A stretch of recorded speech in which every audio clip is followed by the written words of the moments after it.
시편 32편 1절 말씀 같이 한번 읽어보도록 하겠습니다. 허물의 사함을 받고 자신의 죄가 가려진 자는 복이 있도다. 아멘. 믿으십니까? 아멘. 허물의 죄 사함을 받고 자신의 죄가 가려진 자가 그 자가 복되다라고 말하고 있습니다. 자녀가 성장하기까지 참 많은 아픔과 많은 수고가 있습니다. 부모니까 자녀의 성장 과정을 다 지켜보는 것이지 부모가 아니면 자녀 허물을 다 덮어줄 수는 없는 것 같습니다.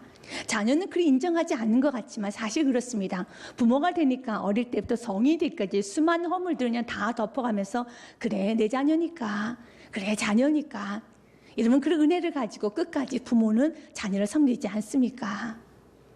여러분, 그럴 때 자녀의 허물을 보면서 부모는 이런 마음을 듭니다. 내가 잘못 가르쳐서, 내가 잘못 이 아이에게 대우를 해줘서 얘가 이렇게 어그러졌구나 하면서 분명히 자녀의 허물임에도 불구하고 부모가 자신의 죄처럼 아파하고 힘들어한다는 것입니다.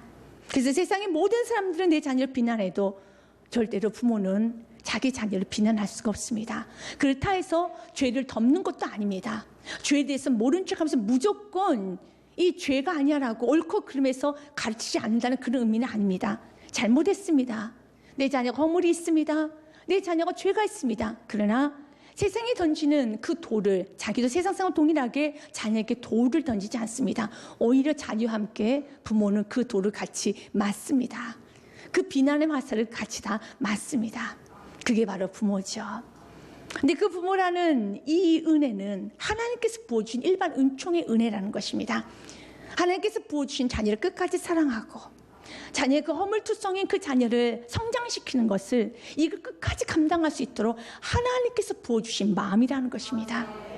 그런데 우리의 부모는 여러분이 잘 알다시피 어떻습니까? 우리의 부모는 너무 연약하잖아요. 또 무능하기도 합니다. 그래서 허물과 죄가 있을 때 그 죄와 허물을 사해 줄 수는 없어요. 일단 실패가 있고 상처가 있을 때 이것을 회복시킬 수 있는 능력도 없습니다. 이게 바로 부모의 한계죠. 이것이 부모의 무능입니다. 그래서 겸손한 부모는요, 그 자녀를 위해서 기도를 해줍니다. 그리고 하나님께 그 자녀를 맡기고 하나님의 인도한 가운데 자녀를 교육하며 자녀를 섬겨갑니다. 이게 바로 겸손한 부모인 것입니다. 오늘 우리 주님 우리에게 말하고 있습니다. 나는 너의 아버지 하나님이란다. 사랑하는 여러분, 우리 하나님은요, 세상이 갖고 있는 그 부모의 부족한 사랑이 아니라 우리 하나님은 완전한 사랑을 갖고 계실 뿐만 아니라 너무 중요한 것은 그 완전한 사랑 안에 우리 하나님은 전지전능하심까지 있으셔서 우리의 죄와 우리의 허물을 다 씻어주시고요, 우리가 실패했을 때 이렇게 세워주시고요, 그리고 완전 망가진 인생 가운데서도 주님께서 만지시면 다시 모든 걸 회복시킬 수 있는 전능자 창조주 하나님 믿으시길 바라겠습니다. 여러분, 아담과 하와가 범죄했었을 때 여러분 우리 하나님은 찾아가시잖아요. 그래서 아담과 하와에게 어떻게 말합니까? 야, 아담아 어디 있느냐? 하와야 어디 있느냐? 그럴 때 그들이 이런 말 하죠. 내가 벗었으므로 내가 두려워서 숨었나이다. 죄를 지면요 숨습니다. 인간이 그래요. 여러분, 죄를 짓고 나면요, 죄 용서해 주세요, 잘못했습니다, 스스로 나을 것 같죠? 절대 인간은 죄를 지면 줄수록 숨지 스스로 나오지를 못하게 돼 있어요. 이게 바로 창세기를 통해서 잘 할 수 있는 결론입니다. 절대 빛으로 못 나옵니다. 스스로 못 나옵니다. 숨어버립니다. 숨어만 있는 것이 아니라 육신을 가리기 위해서, 죄를 가리기 위해서 무화과 나뭇잎을 만들어서 어떻게든 살아보겠다고, 그 죄를 가려보겠다고, 내 인생을 내가 살아보겠다고 열심히 살지요. 그런데 햇빛이 뜨면 그 무화과 나뭇잎은 바스스 여러분 다 부스러집니다. 이게 인간의 한계예요. 인간은 그 죄를 덮을 수 없습니다. 인간은 모든 육신의 그 수치를 덮을 수 없어요. 그때 우리 하나님께서는 아담은 네가 어디 있느냐? 내가 벗었으므로 내가 두려워서 내가 숨었나이다 라고 말하는 그에게 가죽옷을 입혀줍니다. 해가 떠도 마르지 않는 가죽옷을 입혀줍니다. 그래서 에덴 동산의 최초의 여러분 피 흘림이 일어나요. 누구를 위해서? 아담과 하와를 위해서. 최초의 피 흘림이라는 겁니다. 에덴 동산에는요, 피가 난제지 이유가 없어요. 동물이 죽어야 될 이유가 없습니다. 피가 있어야 될 이유가 없습니다. 그러나 아담과 하와를 해서 우리 하나님은 동물을 죽입니다. 그리고 그 동물을 죽고 난 후에 그의 가죽을 벗겨서 누구를 해서 아담과 하와를 해서 그의 옷을 만들어 지어주십니다. 그 사건이 실제적으로 일어나서 저와 여러분에게 은혜로 이 사건이 그대로 이루어진 사건이 어떤 사건입니까? 바로 하나님이신 그분께서 이 땅에 구원자신 예수님 오셔서 그분이 우리 죄 때문에 죽으시고 우리 죄를 씻어주시기 위해서 피를 흘려주셨습니다. 마치 아담과 하와에게 가죽옷을 입히기 위해서 동물을 죽여서 피를 흘리게 하면서 가죽을 다 벗겨버린 것처럼 우리 예수님께서는 우리의 죄를 사해 주시기 위해서 우리의 허물을 감춰주시기 위해서 예수님 십자가에서 대속의 제물이 되어주시고 우리에게 보혈의 피를 흘려주사 우리 모든 죄를 다 씻어주셨습니다. 이사야 53장 말씀 그대로라는 것입니다. 이사야 53장 5절 말씀에 이렇게 되어 있습니다. 그가 찔림은 우리의 허물 때문이다. 그가 상함 우리의 죄악 때문이라. 그가 징계를 받음으로 우리는 평안을 누리고 그가 채찍에 맞음으로 우리는 나음을 받았도다. 이 말씀 그대로라는 것입니다. 그가 채찍에 맞음으로 그가 찢김으로 그가 볼에 피를 흘리심으로 그가 갈경에 찢겨짐으로 우리의 허물이 다 덮어졌고요 우리의 죄악이 다 없어졌다는 것입니다. 그런데 왜 이런 일을 하셨을까요? 우리를 사랑하기 때문에, 우리를 용서해주고 싶어서. 우리 인간은 우리의 허물과 죄를 여러분 스스로 해결할 수가 없습니다. 그래서 오늘 다윗은 이렇게 말합니다. 허물과 죄를 가림을 받고 사함을 받는 자가 복이 있다고 말하고 있습니다. 나단 선지자가 다윗에게 찾아갔습니다. 그 나단 선지자 말합니다. 사무엘하 12장에 보면 나단 선지자의 말입니다. 다윗 왕이시여 내 말 좀 들어보시오. 어떤 사람이 있었는데 한 부자가 있어 가난한 자가 있었습니다. 어떤 행인이 그 부자에게 오매 부자가 자기의 온 행위를 위하여 자기 양과 소를 아껴 잡지 아니하고, 이 말씀은 그 전제 이런 말이 있습니다.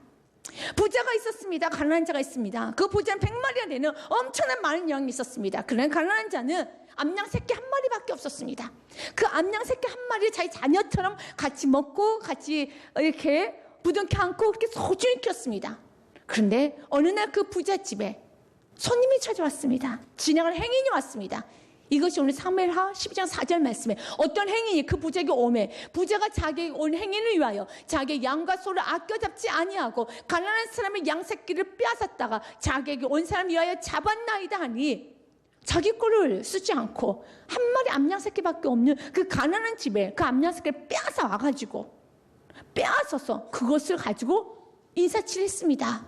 그때 다윗이 이렇게 말합니다. 5절 말씀, 그 사람 마땅히 죽여야 된다라고 말합니다. 다윗이 그 사람으로 말미암아 노하여 나단에게 이르되 여호와의 살아계심을 두고 맹세하노니 이를 행한 그 사람을 마땅히 죽을지라. 죄를 지어도요 여러분 바른 말 할 수 있어요. 너무나 사리분별이 정확합니다. 조금 더 우리가 우리 삶 가운데 쉽게 적용하며 내가 불순종의 죄를 지어도, 내가 욕심의 죄를 짓고, 아니 하나님이 제일 싫어하는 불륜의 죄를 지어도 자녀들에게 너 왜 이렇게 게을러? 너 왜 그렇게 예의가 없어? 너 우리한테 왜 이렇게 행동하는 거야? 라는 말, 바른 소리 잘 할 수 있습니다. 못할 것 같죠? 그렇지 않아요. 오늘 다윗을 보십시오. 그는 지금 엄청난 죄가 가슴에 있음에도 불구하고 어떻게 말합니까? 저 사람은 마땅히 죽여야 할지니라 라고 말합니다. 말 잘합니다.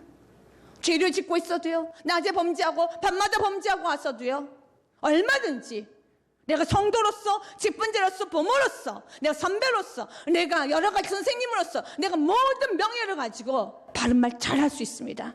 아니, 더 잘합니다. 오늘 다윗이 말한 거 틀린 말이 아니에요. 그런 사람 죽여야죠. 뭐 이렇게 나쁜 사람이 있습니까? 그런 죄를 짓고 나면 가장 큰 저주가 무엇인 줄 아십니까? 본인에게 비침을 못 받는다는 거예요.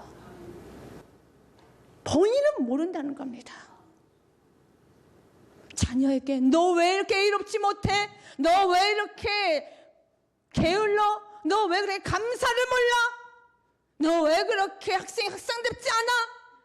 라고 말을 해도 내가 부모답지 않은, 내가 그리스도인답지 않는, 성도답지 않는 내 자신을 볼 수 있는 힘이 없다라는 거예요. 그때 나단 선지자가 말씀 빛을 확 비춥니다. 다윗에게요. 이게 말씀은 이렇게 되어 있습니다. 그 다음 말씀은 이렇게 되어 있습니다. 7절과 9절 말씀이 나단이 다윗에게 이르되 당신이 그 사람이다. You are the man, 그 사람이다. 그 죽일 사람이다. 이스라엘 하나님 여호와께서 이와 같이 이르시기를 내가 너를 이스라엘 왕으로 기름 붓게 하여 너를 사울의 손에서 구원하고 내 주인의 집을 내게 주고 내 주인의 아내들을 내 품에 두고 이스라엘 유다 족속을 내게 맡겼느냐. 만일 그것이 부족하였던 것 같으면 내가 내게 이것저것을 더하여 주었으리라. 왜 이렇게 욕심부렸니? 왜 이렇게 탐했니? 9절 말씀에 그런데 어찌해 내가 여호와의 말씀을 업신여기고 나보기에 악을 행하였느냐. 내가 칼로 했을 우리아를 치되 암몬 자손을 칼로 죽이고 그의 아내를 빼앗아 내 아내로 삼았도다. 하나님은 다윗이 지었던 그 죄를 하나님은 모르고 있지는 않아요. 아십니다. 그럼 왜 그때 말씀하지 않으실까? 하나님은 기다리십니다. 언제? 다윗이 죄 고백을 할 때까지. 그러나 죄 고백이 수술되지 않는 거예요. 그래서 또 나단 선지자를 보냅니다. 결국은요, 은혜가 무엇인지 아십니까? 다윗이 가장 큰 은혜. 왜 다윗의 시가 오늘 지혜의 시라고 할 수밖에 없는 거? 다윗은 이 빛을 받을 때 입을 열었다는 거예요. 빛을 받을 때 입을 열었다는 겁니다. 13절 말씀에 다윗이 입을 엽니다. 13절 너는 13절 말씀 다윗이 나단에게 이르되 같이 읽겠습니다. 다윗이 나단에게 이르되 내가 여호와께 죄를 범하였나라 하매 나단이 다윗에게 말하되 여호와께서도 당신의 죄를 사하셨다니 당신이 죽지 아니하랴. 내가 여호와께 죄를 범하였습니다. 이 죄 고백이에요. 이러면은요 용서를 받아요. 그런데 동일한 은혜가 비춰져도 끝까지 용서받지 못했던 인물이 있죠. 누구입니까? 초대왕 사울이에요. 초대왕 사울도 주님 앞에 불순종을 했습니다. 초대왕 사울에게도 하나님은요 나단 선지자 같은 영성의 선지자 사무엘 선지자를 보내주셨어요. 그 사무엘이 말합니다. 왜 하나님은 아말렉 족속 진멸하는데 왜 진멸하지 않으셨습니까? 라고 말합니다. 그때 그가 이렇게 대답해요. 하나님께 예배드리기 위해서 내가 불순종했습니다. 내가 하찮은 것은 다 죽였지만 이렇게 귀중한 걸 남겨둔 건 당신께 예배드리기 위해서 내가 이렇게 남겨뒀습니다. 결국은 사울은 무엇을 핑계 잡았습니까? 내가 하나님께 예배하기 위해서 당신 때문에 내가 오늘 불순종한 거야. 이것은 꼭 누가 같습니까? 아담이 범죄하고 난 후에 하나님께 했던 말과 동일해요. 누가 너의 벗었음을 구했느냐? 왜 불순종했느냐? 라고 물었었을 때 아담이 뭐라고 말합니까?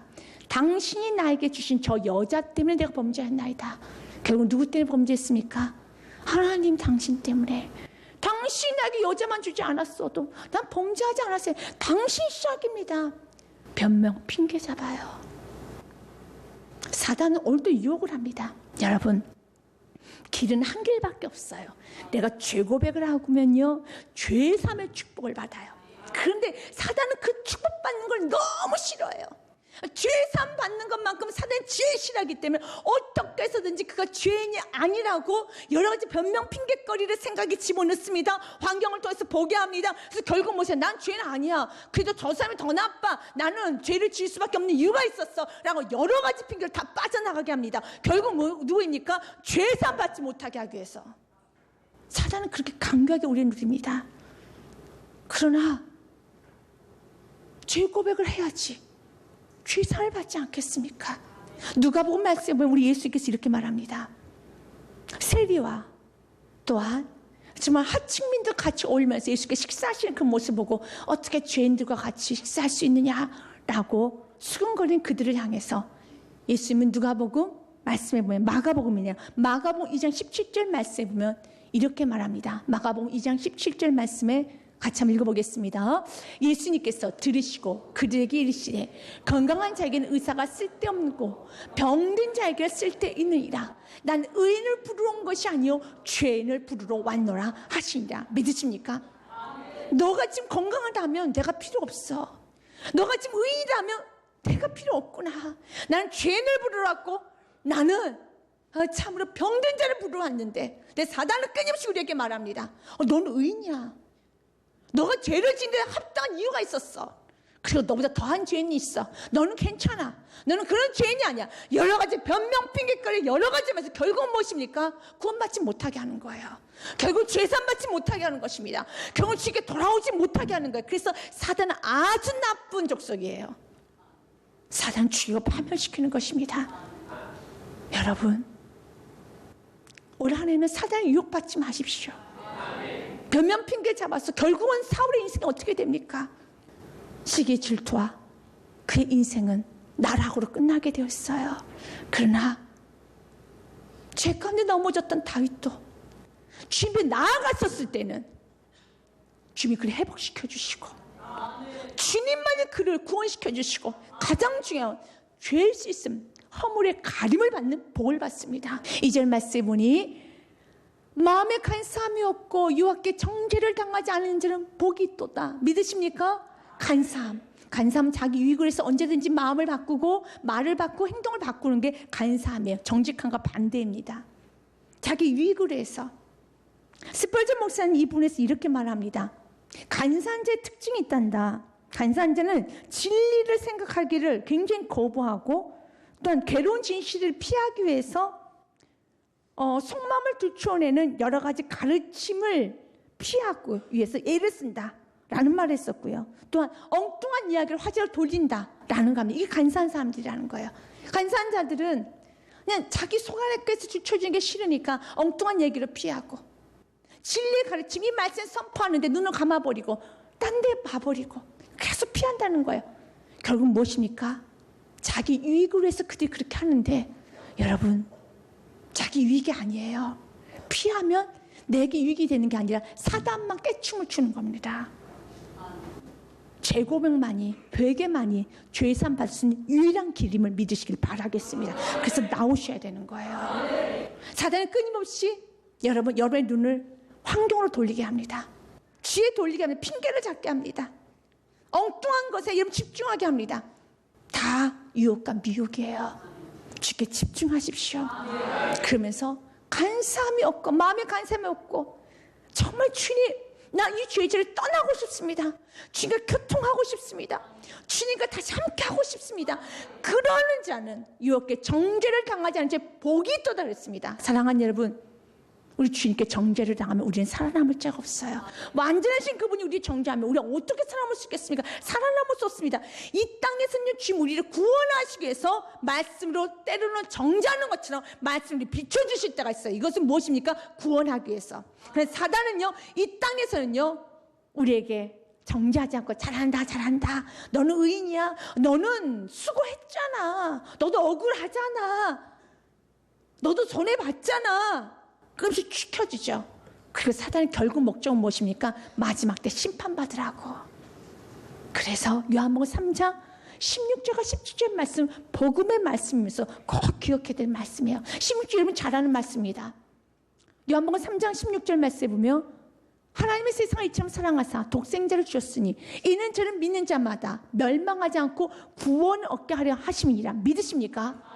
이게 요한복음 3장 16절 말씀이에요. 그리고 17절 말씀에 하나님께서 이 세상에 자기 아들을 주신 것은 세상을 심판을 하심이 아니라 구원하려 하심이니라. 아멘. 17절 말씀 같이 읽겠습니다. 시작. 하나님이 그 아들을 세상에 보내신 것은 세상을 심판하심이 아니요 그로 말미암아 세상을 구원받게 하려 하심이니라. 아멘. 그래, 그 구원자신 예수를 붙들기 위해서 내가 죄 고백을 나가야 되는데, 내가 예수를 붙들지 않으면 마지막 때는 심판받아요. 그래, 오늘 내가 주님을 붙들면 구원을 받는 거예요. 그 일을 위해서 우리 예수님이 이 땅에 오신 것입니다. 오늘 다윗이 고백합니다.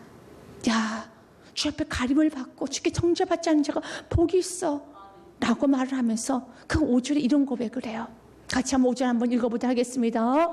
내가 이르기를 내 허물을 유혹해 자복하리라 하고 주께서 내 죄를 아뢰고 내 죄악을 숨기지 아니하였더니 곧 주께서 내 죄악을 사하셨나이다. 아멘. 이스라엘 백성들이 공고하는 겁니다. 그래서 본문에 지금 머스크 여러분 지혜시라고 하는 거예요. 내가 이르기를 내 허물을 유혹해 자복하리라 하고 자복해야 돼요. 그것만이 살 길입니다. 잠언 말씀에도 28장 이렇게 말합니다.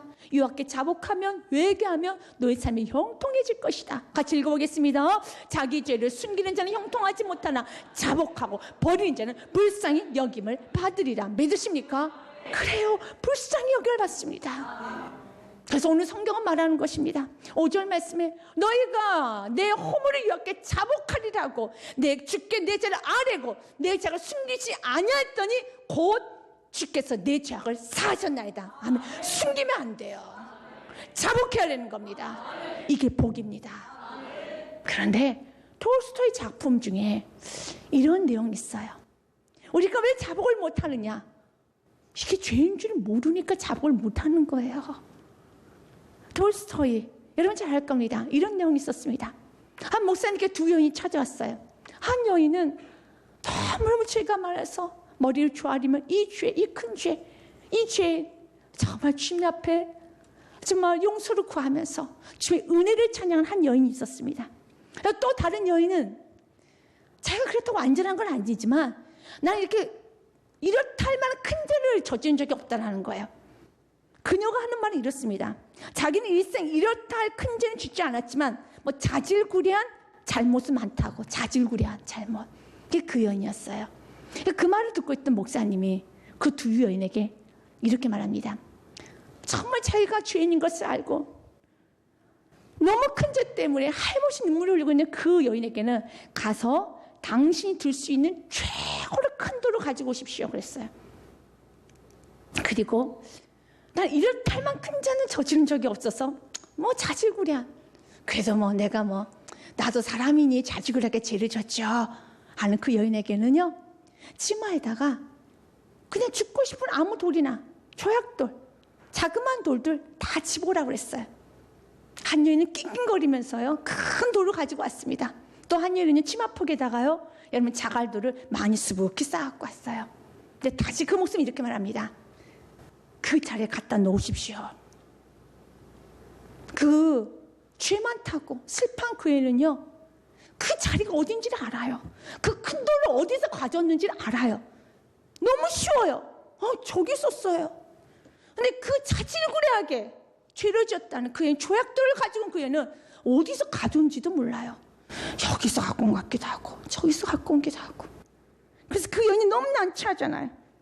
그러면서 이렇게 말합니다. 새알만한 잔도를 치마포에 가득히 채운 여인이 어찌할 바를 몰라 쩌쩌매고 있을 때 바로 그때 바로 그겁니다.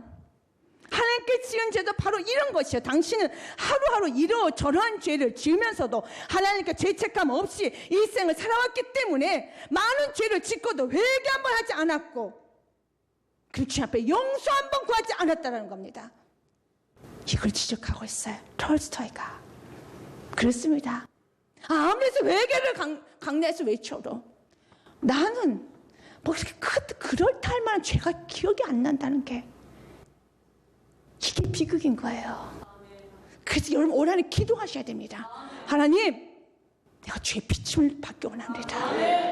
내가 죄를 하루 종일 지어도 내가 어디서 죄를 지은 것조차 몰라서 마치 그 죄악들을 어디다 갖다 놔야 될지도 모르는 것처럼 내가 죄책감 없이 일생을 살아온 내가 아니라 정말 죄인이었습니다.